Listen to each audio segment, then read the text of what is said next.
He noticed some men who were watching. Tingin niya ay mga tauhan iyon ng asawa niya. Wala namang nangahas na sumaklolo sa nakabangga sa kanila, habang ang babaeng kasama noon ay tili ng tili. Tumingin siya sa likod at nakita niya ang sasakyan na galing din sa loob ng subdivision. It was her ex-husband. He was following her. How long had he been inside the subdivision? Waiting. May dumating na pulis at medics. Kaagad silang nilapitan na mag-ina. Salamat. Inawat ng mga pulis si Lucas at kaagad na lumapit sa kanila. Kinuha si Diane at pinakamastan. Hindi niya nagawang itanggi dito na hindi ito ang ama ng bata. She just let him hug their daughter and kissed her.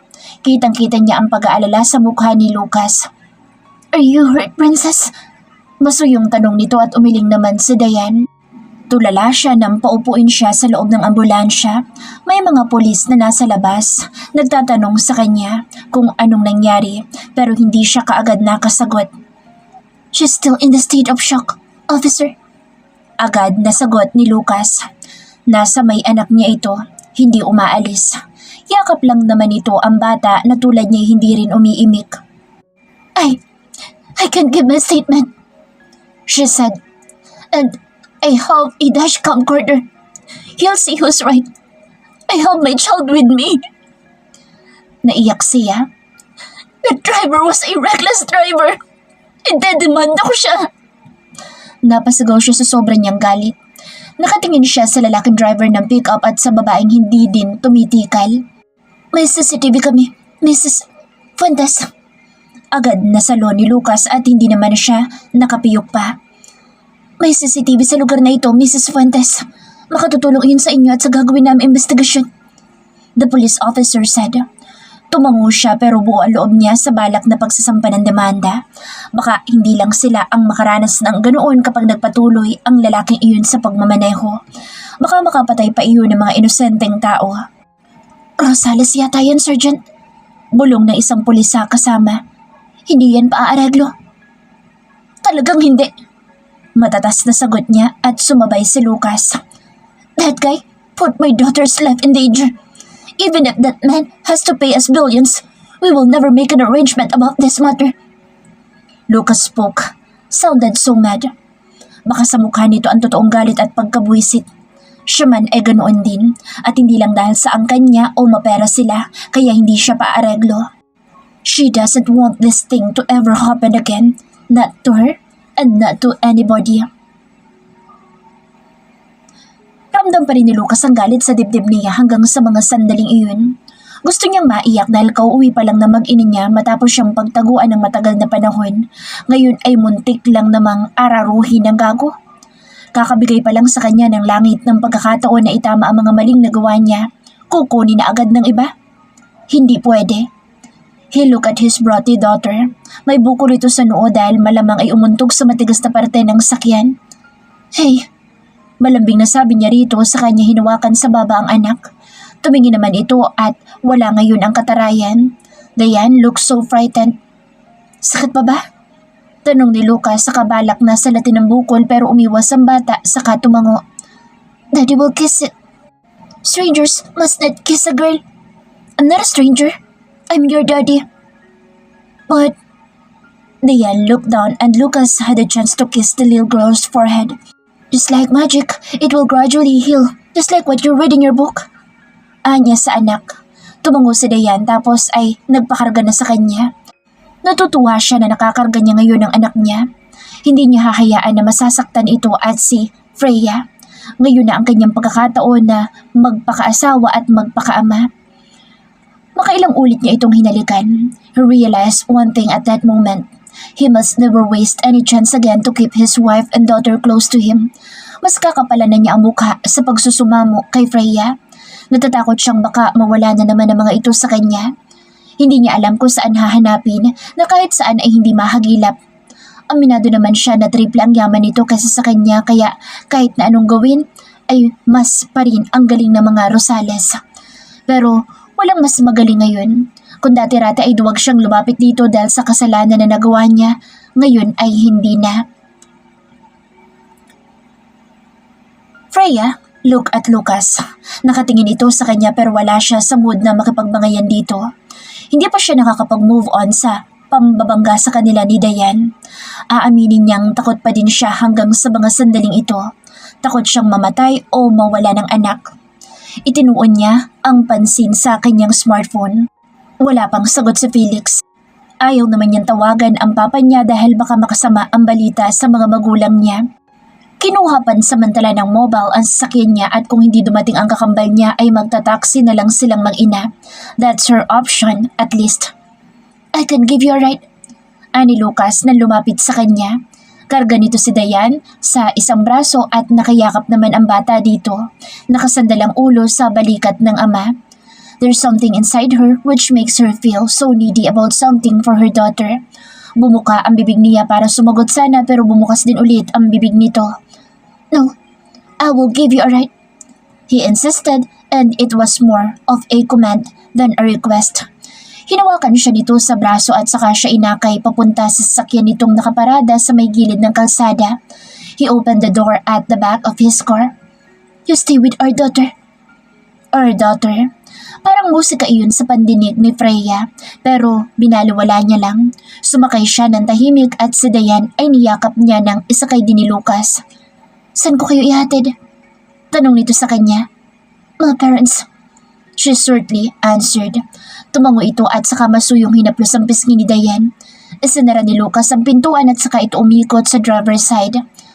Habang nasa loob sila ng sasakyan ay naramdaman niya ang pagbavibrate ng kanyang smartphone. Sinilip niya ang bag at nakita niya ang pangalan ni Cecil doon. She got her phone and answered it. Ces. Anya at ramdam niya ang mga mata ni Lucas. Hey, Freya, my friend. How are you na? Pabalik na ako ng Manila. Hindi mo na ako binalitaan since mag-usap tayo tungkol sa kasal ni Becca. Gusto ko na magtampo. Natawa ito sa sinabi at napangiti lang naman siya. I'm sorry, Ces. Nabisi lang talaga ako. Busy sa pagbawi ng lahat o busy kay Lucas? Freya, reminder lang ha. Always remind yourself what that man did to you. Kung nagawa na niyo once, anong assurance na hindi niya magagawa twice? Yumuko siya ng konti sa anak. I know, Ces. Don't worry about me. Ipinaalala ko lang kung anong sakit ang dinala niyan sa'yo. Don't be fooled by his looks again. Sabi pa nito sa kanya. Matalas talaga ang tatas ng bibig ni Cecil at wala na siyang magagawa pa doon. Lagi lang naman itong ipinapaalala sa kanya ang mga pinagdaanan niya at kung hindi dahil dito'y mananatili siyang tanga. Don't worry, Ces. Okay, I'll visit you when I arrive in Manila. Say hi to Dayan for me. Okay, Ces. Ingat ka. Ikaw din. Tinapos ni Freya ang tawag at ibinalik ang smartphone sa loob ng bag niya. Sumulyap siya sa rearview mirror at ganoon din si Lucas. Mommy? Was that Tita Ces? Dayan finally spoke. Yes, baby. Nakangiti niyang sagot dito. She's going to visit you. I know, she has a lot of stuff for you. Ngumiti din ito sa wakas pero kalong pa din niya at ayaw maupo na mag-isa sa upuan. I'm excited, Mommy. Tumango siya. Halata niya sa mukha ni Lucas na hindi ito kumporme kay Cecil. Hinahayaan mo na mapalapit sa ganoong klase ng tao sa Dayan? Why not? Malumanay na sagot niya rito. She was an honest person. I hope so, Freya. Ikaw, bakit ka naman sunod ng sunod sa amin? Medyo irap niya dito. I just wanted to. Mas mababang bantayan ko mag-ina ko. Marami ka din namang hindi alam. Hindi parating tama ang nasa isip mo. I just wish you know how to open your mind then conclude things according to what you only see. Malaman na sabi nito at hindi siya umimik. Coming from the man who badly hurt her, she should be so mad. Ewan ba niya, may parte sa kanya na nagpapasalamat na nakasunod pala ito sa kanilang mag-ina dahil kung hindi ay wala kaagad sasaklolo nang banggain sila. Yaman na nambababae din malamang si Felix ng ganito kaaga at hindi niya makontak. Buti na lang at may Lucas kahit na babaero din. Nadadala na naman siya sa isang tulong na nagawa nito sa kanya at lumalambot ang puso niya. Binuksan ni Lucas ang pintuan ng sakyan nang makarating sila sa harap ng gate ng mansyon.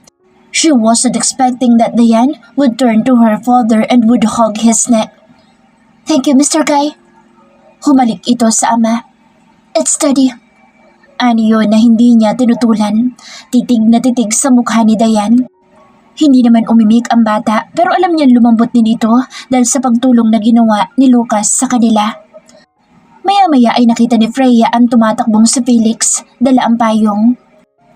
Naka-boxers pa ang walang hiya at mukhang hindi na naman pupunta sa training sa opisina para maging bagong presidente ng SAPSI. Kailan kaya magmamature ang kakambal niya? We're going inside. Thank you. Anyway, but that doesn't mean kabati na kita. Matari na sabi niya at nangiti lang si Lucas sa kahumawak sa batok. Nakatitig sa mukha niya. It's enough that you appreciated what I did. Pupunta pa ba kayo sa office? I'm not sure.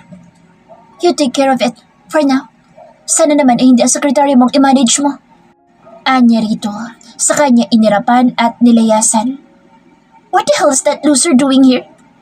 Galit na tanong ni Felix pero agad na niyang sinalubong at ipinasa si Dayan. Don't speak up anymore. You weren't there when we needed you, brother. She sarcastically said to her twin. Sorry na, tulog pa ako. Are you okay? Ang baby ko okay lang ba? Sinipat nito ang pamangkin saka tumalikod. Humawak siya sa braso nito at naglakad na papasok sa bakuran. Nandoon pa rin ang asawa niya nang lingunin niya, nakatingin sa kanya. She sighed and looked straight ahead. Hindi na niya iyon nilungon pa ulit dahil baka sabihin ay hindi niya matiis na huwag tingnan. Mabilis na sumalubong sa Emerald sa anak at apo nang matanaw na silang papalapit sa kabahayan. Mahigpit sila nitong niyakap. Diyos ko anak, ayos lang ba kayong dalawa? Bakit hindi ka tumawag sa akin o sa papa mo? Okay naman kami ma. Medyo nasyak lang at ito si Dayan ay bukol. If I was there baka mapatay ko ang hinayupak na driver na iyon. That was exactly what Lucas did. He was there? Takang tanong ng ina niya saka nito binalingan ng kasambahay na nasa malapit sa kanila. Pakihanda na makakain, Jella. He was there. Sinusundan niya kami ni Dayan. Nang mabangga kami, lumabas na siya sa sakyan. He had beaten the driver of the pickup. Diyos ko, salamat naman nandoon siya. Napatitig siya sa ina dahil sa makahulugan nitong tingin. At least, may salbi siya. Ani Felix na nakapamewang. Kinarga ulit nito si Dayan at hinalik-halikan. Nagkabukol tuloy yung baby namin. Kawawa naman ang baby ko. Nangingiti siya sa paglalambing ni Felix sa anak niya. Kahit anong pagkababaero naman ito ay talaga namang mahal na mahal at marunong mag-alaga sa pamangkin. Daddy Felix, I want to go to your room. Malambing na sabi ni Dayan at wala namang pagdadalawang isip sa Felix na itinalikod iyon para sundin ang hiling. That's the time her mother sat beside her. Kumusta kayo ni Felix, anak? Not good, ma. You know what? Gusto ko siyang patawarin na hindi. For Dayan, yes. But for myself, ayoko. I'm afraid to make the dumbest decision again. Ma. Buntong hininga niya na may kasamang pag-iling. Malaki ka na, Freya. Hindi ka na yung 17 anyos na naloko niya. Who knows, baka naman talagang nagbago na siya. Matagal na panahon na din. Napakunot noo siya sa ina dahil mula at mula pa ay ito lang at ang papa niya ang hindi galit kay Lucas.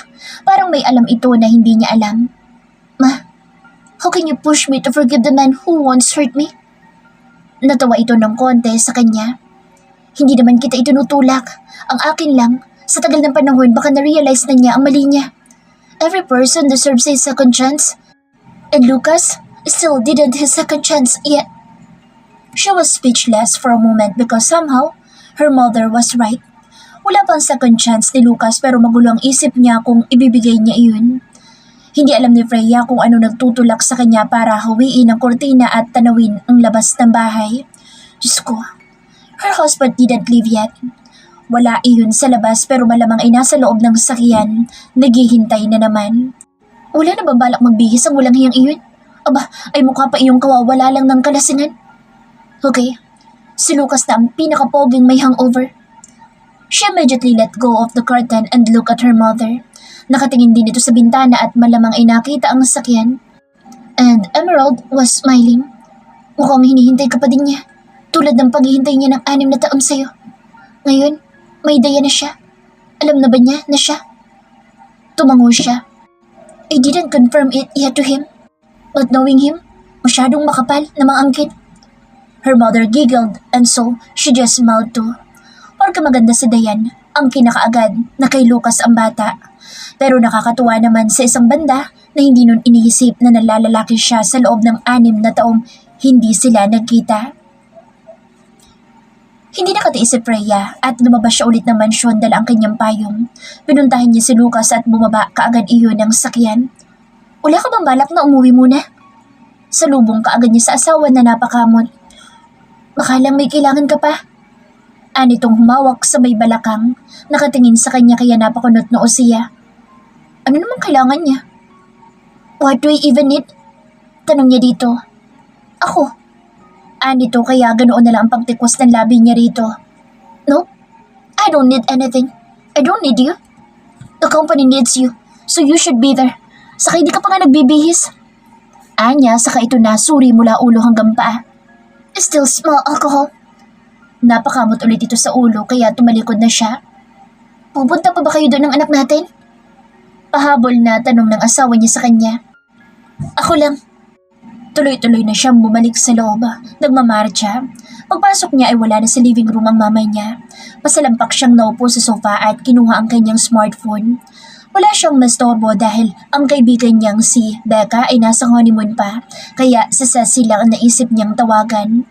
Nakakatawa naman si Lucas na ayaw siyang papalapitin kay Cecil. And why? Because she was the one who confirmed to her that Lucas was only taking his revenge? Well, pasensya na lang dahil hindi niya tatalikuran ng isang kaisa-isang tao na naging matapat sa kanya at hindi natakot na magsabi ng totoo kahit na makabangga pa si Queen at si Lucas. At si Queen, basura lang naman iyon at extra. Ses, anya sa kaibigan ang sagutin ng kanyang tawag. Freya, kumakain pa ako dito sa may airport. Inyo ito, di ba? Itong EGA? Yes. Anya. Papas, managing that. Hirap magpo-book, besh. Laging fully book. Daming suki. Natawa ito kaya natawa din siya. Bakit parang matamlay ka? Na-aksidente kami ni Dayan kanina. OMG! Okay lang ba kayo ng inaanak ko? Bulalas dito sa kabilang linya. Okay naman. Hindi naman masyadong nasaktan. Si Dayan lang nagkabukol, pero bukod doon, wala namang iba pang masakit. Thank God. Really? Thank God. Sagot dito sa kanya. Eh ikaw, kumusta ka naman sa office? For now, maayos kasi hindi pa ako nagtatagal. Hindi ko lang alam kapag marami na akong trabaho. Wala akong alam sa pagpapatakbo ng kumpanya. Don't tell me hihingi ka ng tulong sa walang hiyamong ex. Baka gamitin pa niyang advantage iyon. If I were you, mag-hire ako ng advisor. Why not get an advisor? Agay ha, little woman. Who knows, baka magka-developan pa kayong dalawa. Para na rin hindi ka mahirapan na magpatakbo. May advisor ka sa bawat desisyon na gagawin mo. You're right. Sang-ayon niya sa suggestion ni Cecil sa kanya. See? Umuuna ka agad ng presidente. Natatawang sabi pa nito sa kanya. Crazy. You just stated the right thing to do. I'll do it. Magpapahanap na ako kay Mona. Make sure na gwapo ha? Anito pa? Oo na. She giggled. Sige na, kumain ka na dyan. Chat mo ako kapag nandito ka na ha? Sige, basta huwag ka nang utu-utu ha? Never again. Madali lang ang manloko ng tao at gawain na iyon ni Lucas. Don't forget the pain he had caused you. I am not forgetting, Ses. Good. Bye-bye na. Tawagan na lang o kaya i-chat. Bye. Take care. You too. Pinatay niya ang tawag at sa pagmulat niya ay nandiyan na pala ang papa niya sa pintuan. Papa! Bulalas niya sa ama.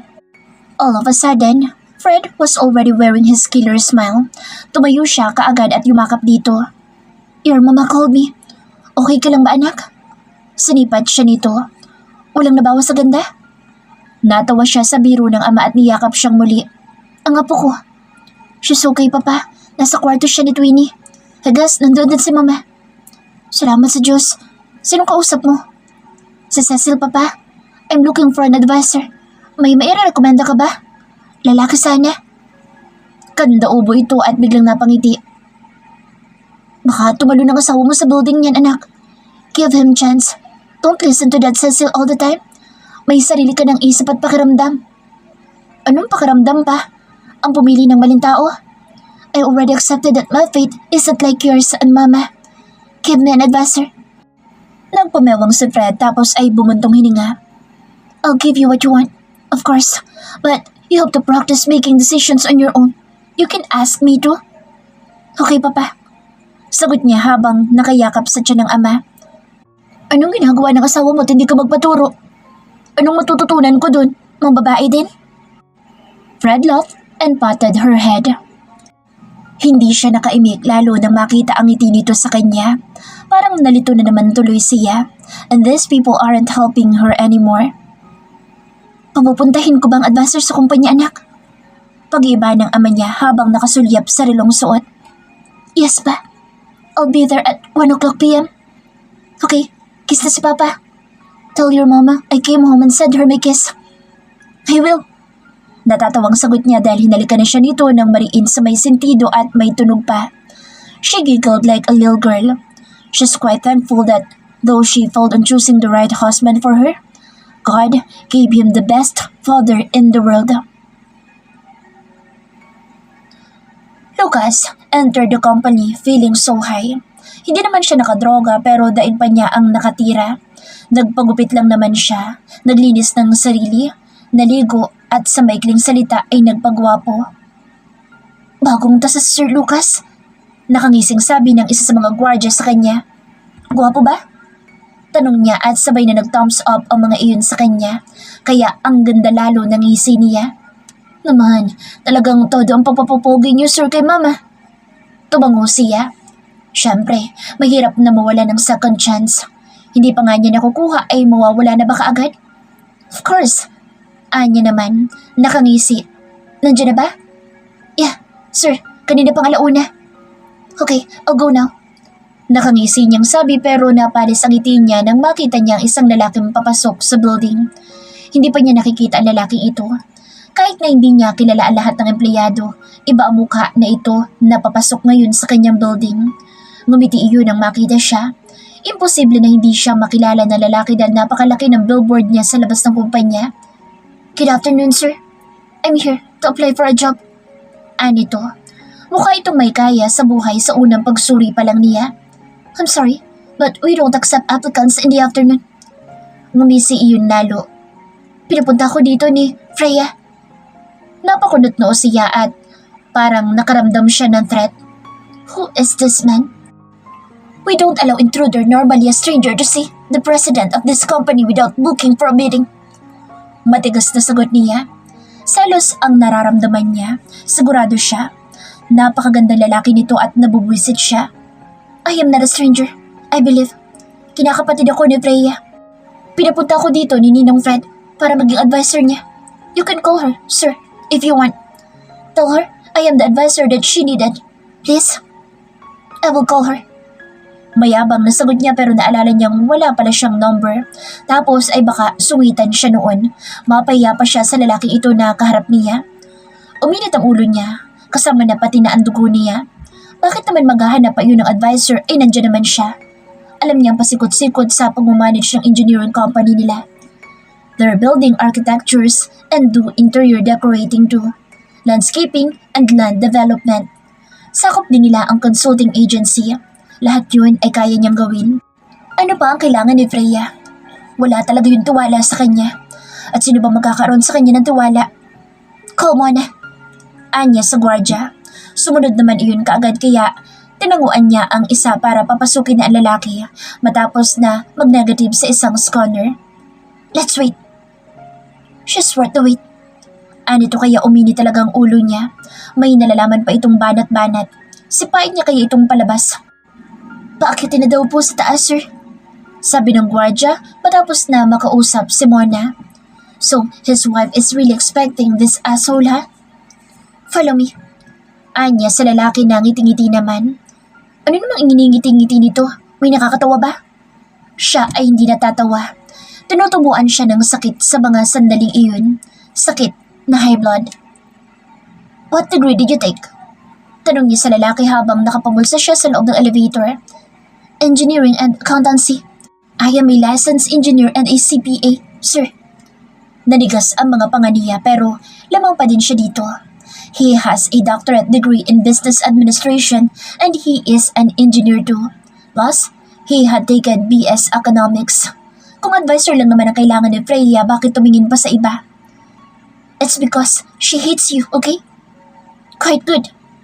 Ani Lucas sabay tingin sa lalaki. Bumukas ang elevator at siya ay humakbang na. But, not enough for an efficient advisor. Ngumisi siya ng palihim at nilayasan ng lalaki. Sumunod ito sa kanya. We'll see how efficient I am, sir. Si Miss Freya po makakapagsabi noon. Mrs. Pagdidiin niya. Natanaw niya si Freya na lumabas ng office. Shit, napakaganda talaga ng asawa niya. Kaya hindi na siya nagtataka na hindi nakuha ng ibang babae ang puso niya kahit na naglandi siya at sumubok na magmahal ng iba. And she had a sweetness which he couldn't explain. Kakaiba yun sa lahat. Iba na ang damit ng asawa niya. Naka-off-shoulder ito at nakapalda na abot sa tuhod pero dalawang slit sa harapan at ang hahaba pa. Nagpalda pa, parang wala din namang itinago. Nakataas ang noo-noon na nilagpasan si Trisha. Tumingin naman si Lucas sa lalaki na sa likod niya. Nakatitig sa asawa niya. A guy here is looking for you. Anya at sumulyap lang ito sa kanya. Tiningnan siya sa buhok tapos ay binalingan na lalaki. Let's talk inside my office. You seem familiar. Freya said with a creased forehead. I believe you do, madam. Tumalikod si Freya na hindi man lang siya pinansin kaya para siyang nasaktan dahil agad na sumunod doon ang lalaki. Naiwan siyang nakatanga at parang gustong uminit ng mga mata niya, lalo nang hawakan ng lalaki ang siko ng misis niya, pero wala siyang magawa. He looked at Mona. Why don't you transfer near her room, Mona? Siguradong ikaw pa din na magiging secretary niya. Ipapalipat ko ng mesa mo. Oh, wala pa po sir sinasabi sa ma'am. Palagay ko po ay sa Trisha ang gusto niya. Sa Trisha?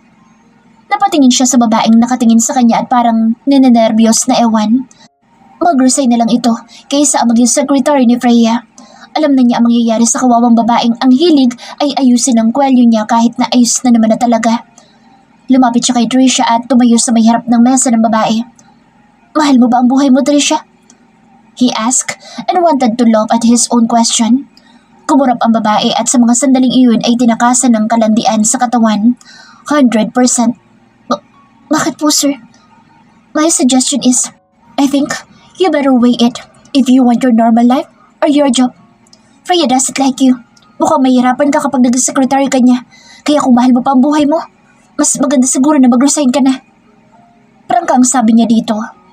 Napalunok ito. Magre-resign na lang po ako, sir. Magpa-file na po ako ngayon din. Tumango siya at mumuntong hininga sa kanya nilayasan ng babae. Sumulyap muna siya sa pinto ng opisina ni Freya at sarado iyon. Dahil, siya ba? Mahal niya ang buhay niya o ano? Mahal niya, pero hindi siya magre-resign bilang asawa ni Freya. Makailang ulit na parang tanga si Lucas na pasilip-silip sa bintana ng opisina niyang may takip na kortina at Venetian blinds. Hindi pa lumalabas ang gagong advisor. Para nang sinisilihan ang puwet niya at inabala pa siya ng kanyang aparatong hawak. Daddy calling. Agad niyang sinagot ang tawag ng kanyang ama na 65 years old na. Matanda na talaga ang ama na nagkaroon ng anak. Isa yung producer sa Hollywood films. Ang pangalan ay Dreamcatcher Productions. Noong kapanahonan na isang magaling at batikang artista, direktor ang daddy niya, pero nagdesisyon na mag-produce na lang at wag na sa pag-aartista dahil sa mommy niya. Ngayon ay nasa probinsya iyon sa Malay, Aklan. Doon iyon nagtatrabaho bilang chairman ng kumpanya nila, abroad, California-based. Napakaswerte niya na kahit na ilang taon na nakomatose ang ama niya at binuhay ng life support, nagkaroon ng pambihirang tsansa na mabuhay. Masipang iyong maglakad araw-araw kapag may pupuntahan. Isa iyong bilyonaryo na hindi gumagamit ng sasakyan, kaya madaling nasa ulian ang lakas ng katawan. Dad, anya sa ama habang nakaabang pa rin sa may bintana. Son, Bradley said, kailan ka ba bibisita sa akin? Kulit na naman ito sa kanya kaya naman napabuntong hininga siya. Pero ngayon ay may dahilan na siya na pumunta sa Malay. Si Dayan ang dahilan noon at pakikilala niya ang anak niya sa lolo noon. Parang tumalo ng puso niya sa naisip. Kailangan niya sipagan ng pagsuyo kay Freya para hindi lutong kamote ang labas niya. One day, Dad, I have a surprise for you, Dad. Masusurpresa lang ako kung may apo na ako. I'm always dying here, yet my only son still doesn't have a child. Daldal nito sa kanya kaya napangisi siya. Akala mo lang baog ako. Masama na naman ba ang pakiramdam mo kaya ganyan ang linyahan mo, Dad? The old man chuckled. No, I just want you to fix everything before I died. I want to see you happy so that I can go peacefully. Perhaps this is the reason why God still made me alive. For you, to have someone who would stay by your side.